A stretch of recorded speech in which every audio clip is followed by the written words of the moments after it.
It's official, it's confirmed, guys. I finally switched from chess.com to lichess. And let me tell you one thing, I don't regret my decision. I do talk about it in this video, but I'll be making a complete detailed video on my switch from chess.com to lichess.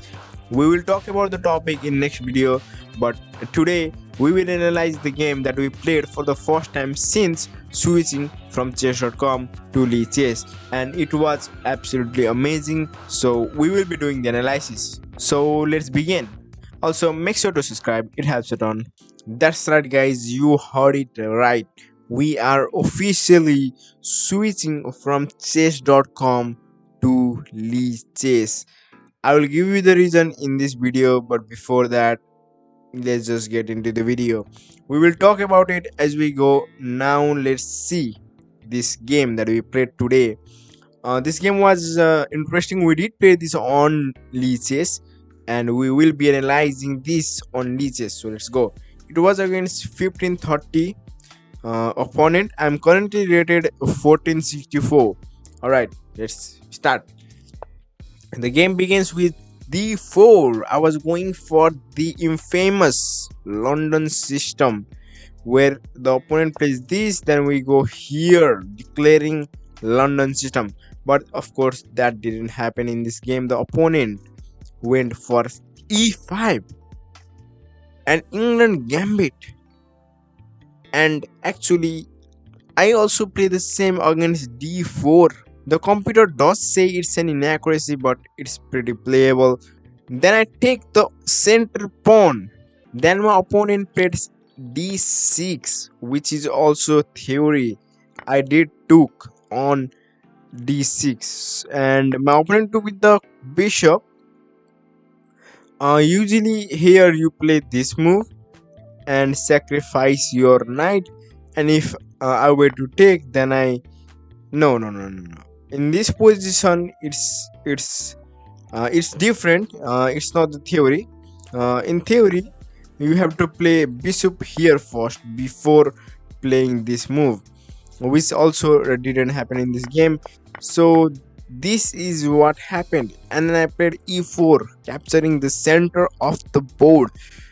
The opponent played a knight c6, then I went knight c3. Also, talking about lichess, the opponents here are actually pretty good, not gonna lie. At this level, they are playing pretty well. Like, I think this level is pretty low on lichess, like 1500 is pretty low, but still the opponents are playing crazy good compared to lichess. I mean, not lichess, compared to chess.com.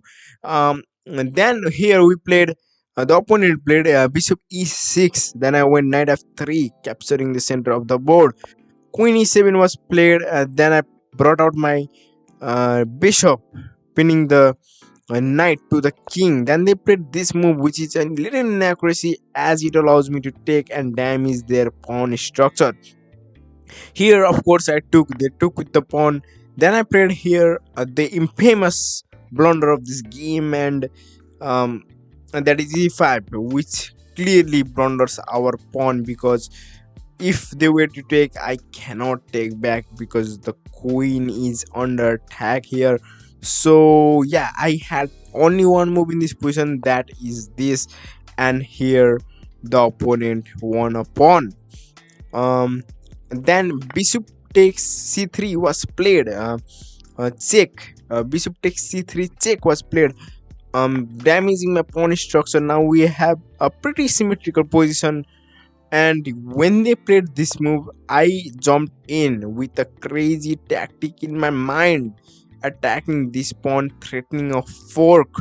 But my opponent, of course, saw that and defended it pretty well. Then castle happened, same happened to the opponent. Excuse me for that, I had a cough for no reason there. Okay, rook e1 is what I played, knight e4, and then disaster struck, guys, here, because I played knight f3, hanging my pawn here, but of course my opponent didn't take for some reason. Still the position is bad for us, it's not good. They're attacking it twice. I think taking was the best move. Let's see, according to the computer. Yeah, queen f6 was the best move. I don't know the idea behind queen f6. I think the idea is to just attack two pieces here and be happy with your life. Whatever, let's see what we do. And the disaster struck once again.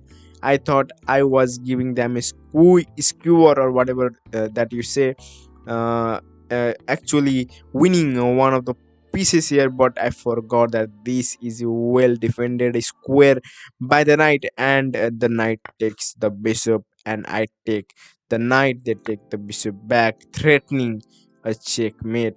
And here the position is completely lost for by my side.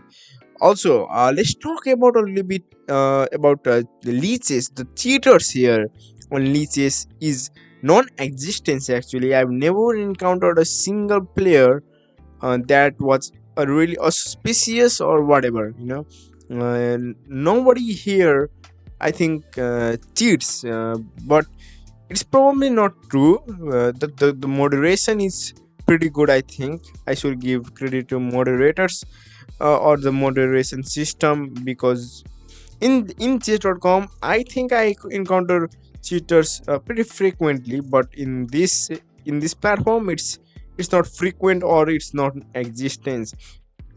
So that's one thing I liked about this, and another thing that I like about it is this analysis right now that we are doing. It's free.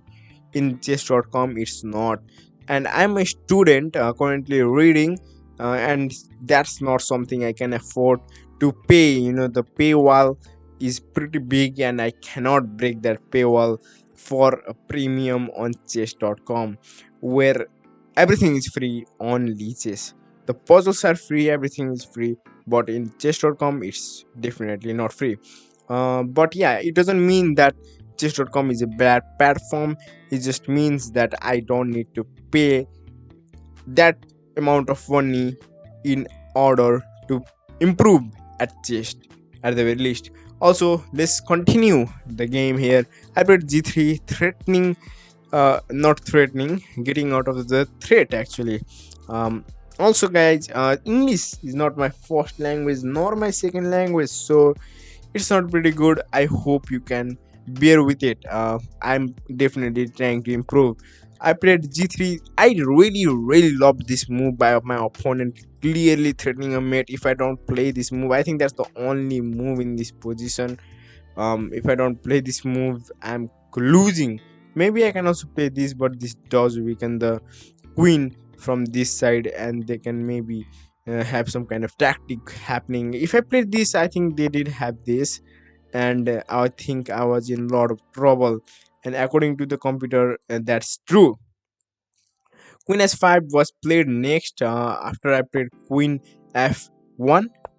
This is another move that I loved so much, because this is clearly threatening this, the move to f3. And if I played something else and if they get to f3, it's impossible for us to defend this position. At least impossible for me, because I have no idea how can you even defend this position. Anyways, let's see what happens in the game. F5, they played f5. I think they were trying to push. I wait, I think we skipped a move. Rook e3. I was trying to double up the rooks. They played f5. I pushed my pawn to f4. Rook f6. This move, I think they were trying to go here. But rook a e1 was played. Bishop e4. I think they were trying to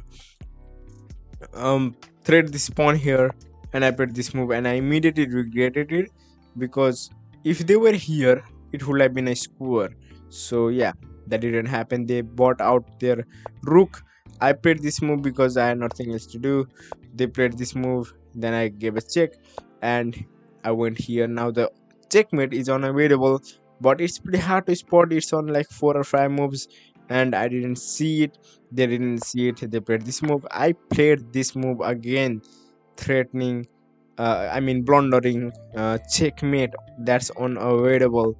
They played this move, and I played finally the move that loses the game in the spot with rook d1 check. There is no way to defend against this position, and here I finally resigned. And I really have to say I did enjoy this game very much, because it was mixed. I did blunder the bishop at the very start of the game, and I had no counterplay through the entire game, but I did enjoy it very much, and I hope you guys did too. Uh, I request you to watch other videos as well that I've uploaded on this channel.